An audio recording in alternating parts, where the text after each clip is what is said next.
I'm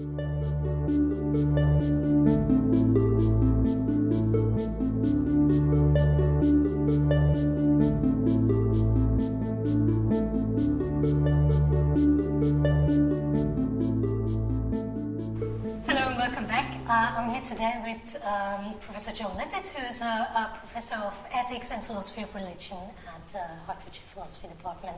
Welcome, John. Thanks for speaking to me today. Thanks for the invite. So tell us a bit about how you got into philosophy in the first place and about your background.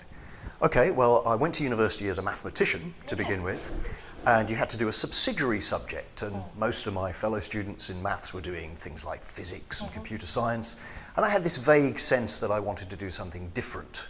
And the main candidates for being different were psychology and philosophy. Went to the psychology department, naively expecting to be learning about figures like Freud and Jung, and was slightly underwhelmed by what I was told we were going to be studying. Turned up to the philosophy department and sat in on the first lecture as a bit of an experiment and was pretty much hooked from day one. I had no idea, my 18-year-old self had no idea that there was this way of thinking about questions that I'd vaguely posed to myself about what human beings are and how we ought to live that could be approached in a kind of structured and disciplined kind of way.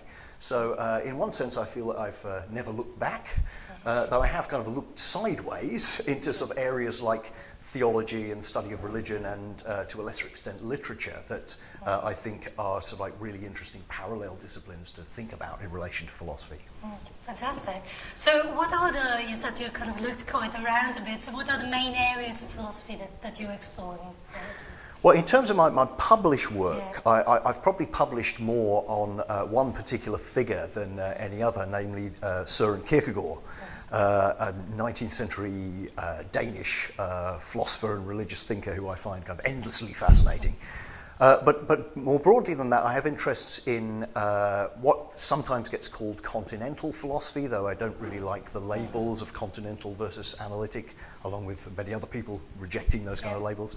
But also an interest in areas particularly of ethics. At the moment I'm very interested in the moral psychology of the virtues, capacities like pride, humility, hope, gratitude, courage. And I'm also interested, and have been for quite a while, about the relationship between philosophy and religion, particularly in the modern world. Excellent. So is there a specific project you're working on at the moment that you want to talk to us about? Yeah, I guess the obvious thing to mention is a book that I'm partway through trying to write at the moment with the working title of Love's Forgiveness. So I've been interested in the problem of forgiveness or ethical issues around forgiveness for quite some time in maybe three major areas. One is just interpersonal forgiveness, everyday rights and wrongs.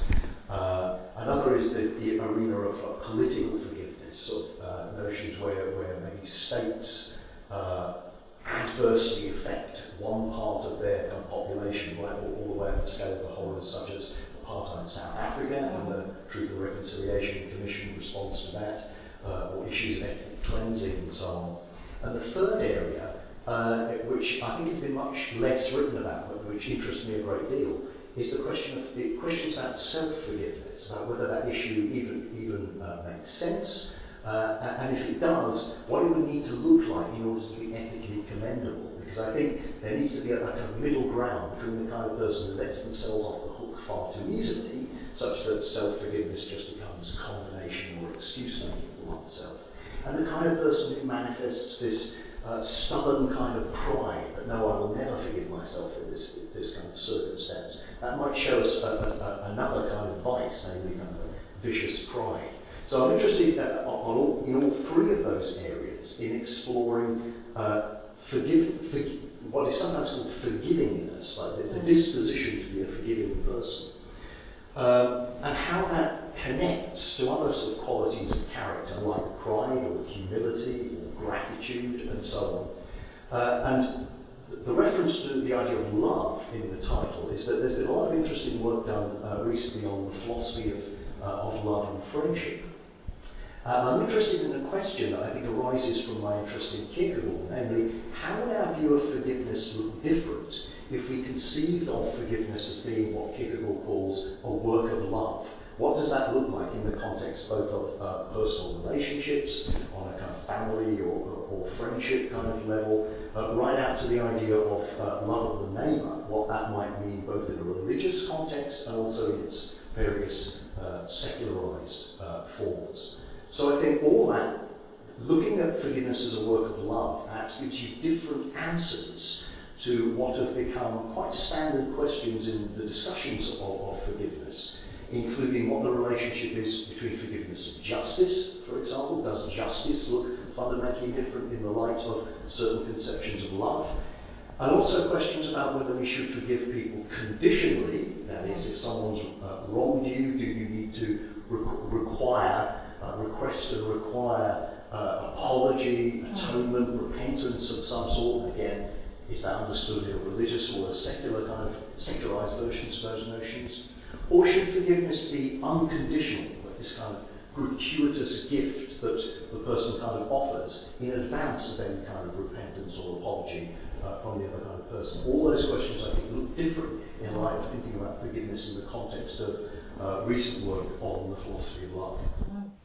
So, a quite pertinent question for all of us, isn't it? It's about how we kind of... I would like to think so, yes. Yeah, and touching on a lot of different areas as well. So, that's right. Yeah. So the relevance of philosophical questions for how we live our everyday lives. Yeah. Fantastic. Well, looking forward to reading the book once it's out. Thanks for speaking to me today, John. Okay, thank you.